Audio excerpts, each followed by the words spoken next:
Transform offense or die. A pathetic victim. You're offended. Again.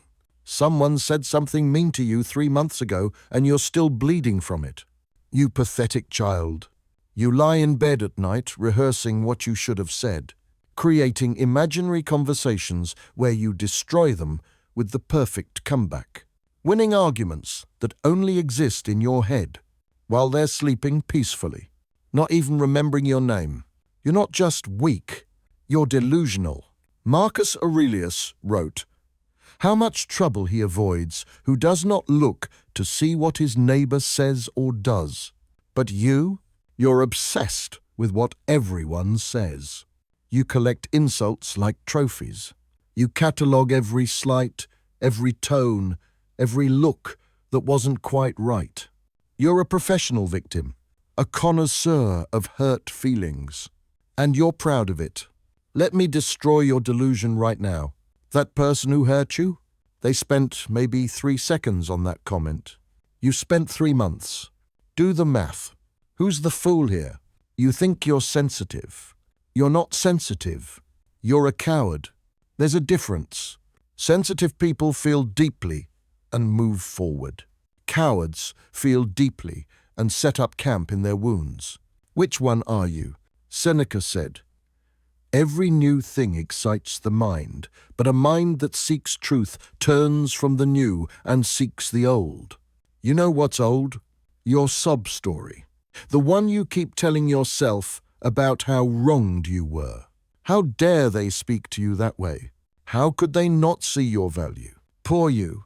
Poor you. You disgust me. You want to know why you're really offended? Because deep down you know they're right. That's the truth you can't face. When someone calls you lazy and it stings, it's because part of you knows you are.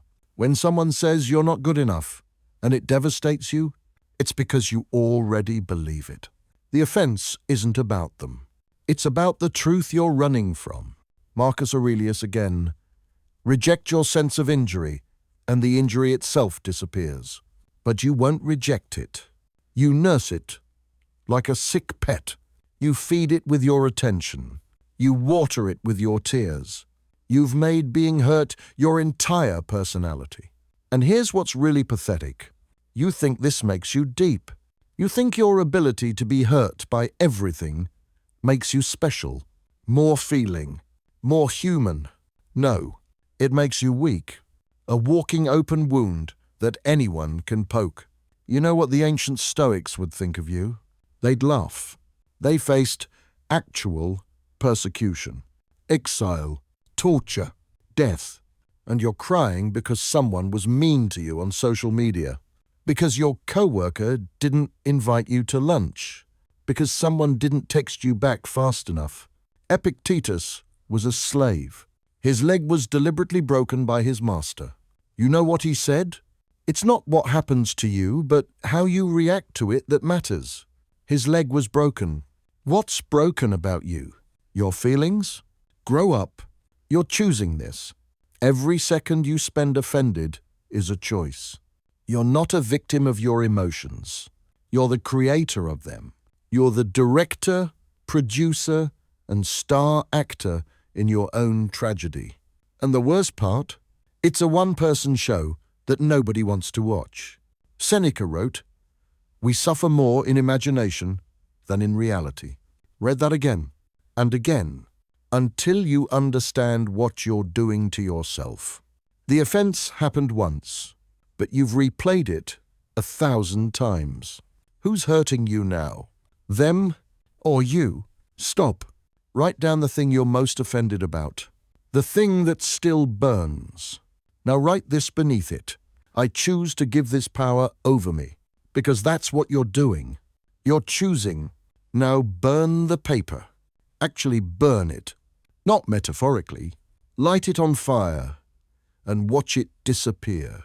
If you won't do this simple thing, you're not ready to change. You're just here for the entertainment of your own suffering. Let's talk about what offense really is. It's narcissism. Pure, unfiltered narcissism. You think you're so important that everyone should treat you perfectly. You think you're so special that nobody should ever say anything that makes you uncomfortable.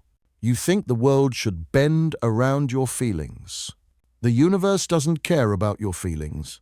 Reality doesn't care about your feelings. And honestly, neither should you. Marcus Aurelius. When you wake up in the morning, tell yourself, the people I deal with today will be meddling, ungrateful, arrogant, dishonest, jealous, and surly. He knew. He was a Roman emperor, and he knew people would disappoint him every day, and he prepared for it. But you're shocked every time someone isn't nice to you. Like you're living in a Disney movie. Wake up. This is Earth. People are broken.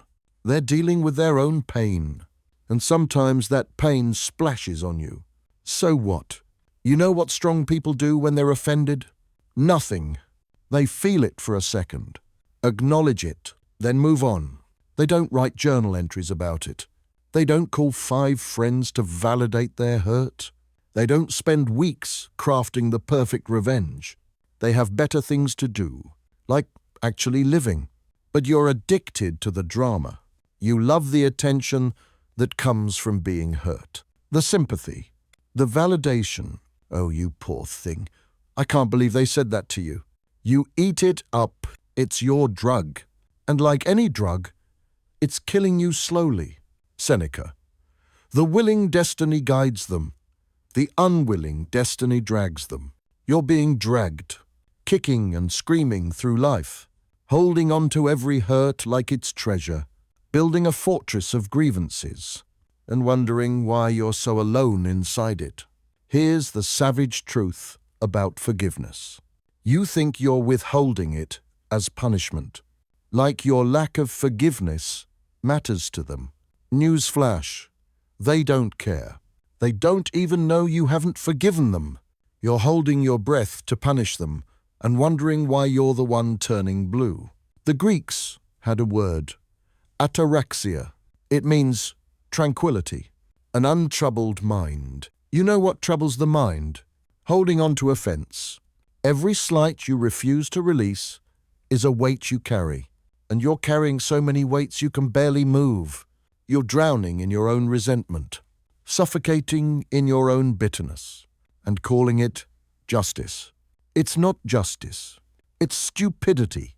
Marcus Aurelius, the best revenge is not to be like your enemy, but you've become exactly like them.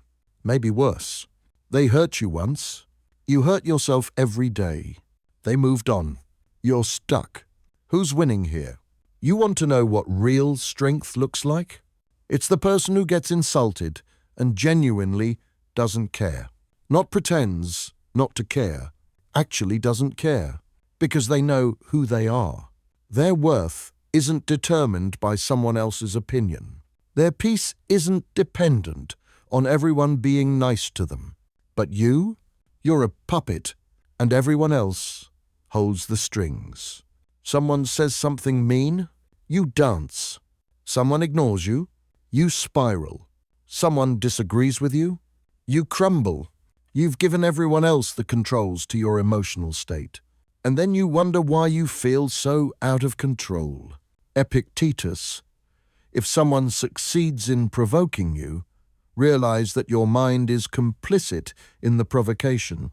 Your mind is complicit. You're not a victim. You're a volunteer. You signed up for this suffering, and you keep re-enlisting.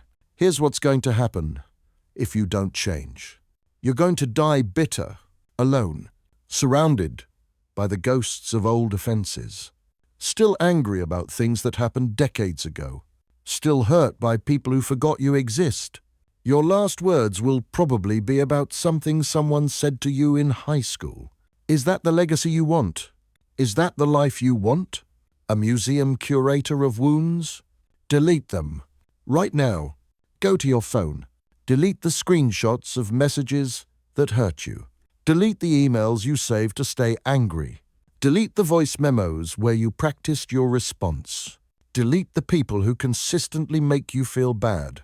Block them, all of them. not tomorrow. Now, if you can't do this, you're choosing to stay a victim. And if you're choosing to stay a victim, stop pretending you want to change. Seneca. Every kingdom divided against itself is brought to desolation. You are a kingdom divided. Part of you wants peace. Part of you wants to stay offended. Guess which part is winning? The part that keeps you scrolling through old messages looking for hidden insults. The part that interprets every neutral comment as an attack. The part that assumes everyone is out to get you. That's not intuition. That's paranoia. And you've made it your religion. You know what nobody tells you about being easily offended? It's selfish. Incredibly, monumentally selfish. You expect everyone to cater to your sensitivities, to know exactly what triggers you, to walk on eggshells around your fragility. You've made your emotional regulation everyone else's responsibility. That's not just weak, it's narcissistic. Marcus Aurelius. How ridiculous and unrealistic is the man who is astonished at anything that happens in life. You're that man, astonished every time life isn't perfect, shocked when people aren't kind, surprised when things don't go your way. What fantasy world are you living in? Life is suffering. Buddhism knows it. Stoicism knows it. Every wisdom tradition knows it. But you're over here expecting a pain-free existence, demanding that nothing ever hurts your feelings. You're not just naive. You're delusional. And here's the killer. While you're busy being offended, life is passing you by. Opportunities are passing you by. Relationships are passing you by. Because you're too busy nursing your wounds to notice. You're so focused on who hurt you that you can't see who's trying to love you. You're so obsessed with what went wrong that you can't see what could go right. The ancient Stoics had a practice. Negative visualization. Imagining loss, pain, death. Not to be morbid, but to be prepared. To remove the shock when bad things happen. You should try it. Every morning remind yourself, people will disappoint me today. Someone will say something thoughtless. Someone will ignore me. Someone will judge me. And that's okay, because it's not about me, but you make everything about you. Someone's having a bad day and snaps at you. It must be personal. Someone doesn't text back immediately. They must hate you. Someone disagrees with your opinion. They must think you're stupid. You're the center of your own universe. And it's a very small, very painful universe. Epictetus. Wealth consists not in having great possessions, but in having few wants. You know what you want? Everyone's approval, everyone's validation, everyone's perfect treatment. That's not just unrealistic. It's insane. You've set yourself up for permanent disappointment. The Stoics talked about preferred indifference, things that are nice to have but not necessary. You know what should be a preferred indifferent? Other people's opinions. Nice when they're positive, irrelevant when they're not. But you've made them necessities, life or death, and you're dying 1,000 deaths a day. Here's the truth that will set you free, or destroy you, depending on whether you can handle it. Nobody owes you kindness. Nobody owes you respect. Nobody owes you anything. The world doesn't owe you gentle treatment. Life doesn't owe you comfort. People don't owe you understanding. Once you accept this, truly accept it, offense becomes impossible. Because you stop expecting what was never guaranteed. But you can't accept it. Because accepting it means taking responsibility, and responsibility is terrifying. If nobody owes you anything, then your happiness is your job. Your peace is your job. Your emotional state is your job. And you're failing at your job. spectacularly. Marcus Aurelius. Confine yourself to the present, but you live everywhere, except the present. You live in the past, nurturing old wounds. You live in the future, anticipating new ones. The present, where you could actually be happy, you avoid it like the plague. You want to know the most pathetic part. You're proud of being offended. You wear your sensitivity like a badge of honor. You think it makes you deep, empathetic, special. It doesn't. It makes you exhausting. People avoid you not because they're mean, but because you're draining. You're an emotional vampire, sucking the energy out of every room with your hurt feelings. And then you wonder why you're lonely, why people don't want to be around you. It's not them, it's you. You've become the thing you claim to hate, a source of negativity, a dealer of pain, just a different kind. The Stoics believed in amor fati, love of fate, embracing everything that happens, the good and the bad. You practice the opposite, hate of fate, resenting everything that doesn't go your way. And it's killing you, not metaphorically, literally. The stress of constant offense is destroying your body. Your cortisol is through the roof. Your immune system is compromised. Your heart is working overtime. You're literally dying from hurt feelings.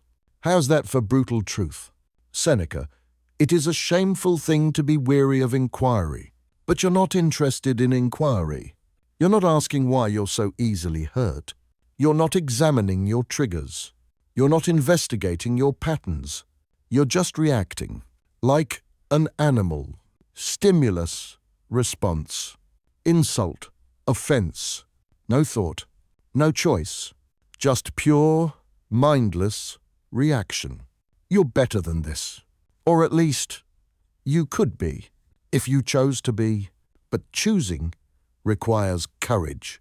And courage is what you lack. It's easier to be offended, to play the victim, to blame others, than to look in the mirror and realize you're the problem. You're the common denominator in all your pain. You're the author of your own suffering. Wake up before it's too late, before you waste your entire life being hurt, before you die having never truly lived, because that's where you're headed. A life of perpetual offense, a death surrounded by grievances, a legacy of bitterness, unless you change. No, not tomorrow, not next week. No, the choice is yours. Transform or stay bitter forever. But know this, if you choose bitterness, you deserve everything you get. Every moment of pain, every second of suffering, because you chose it. And that's the most savage truth of all.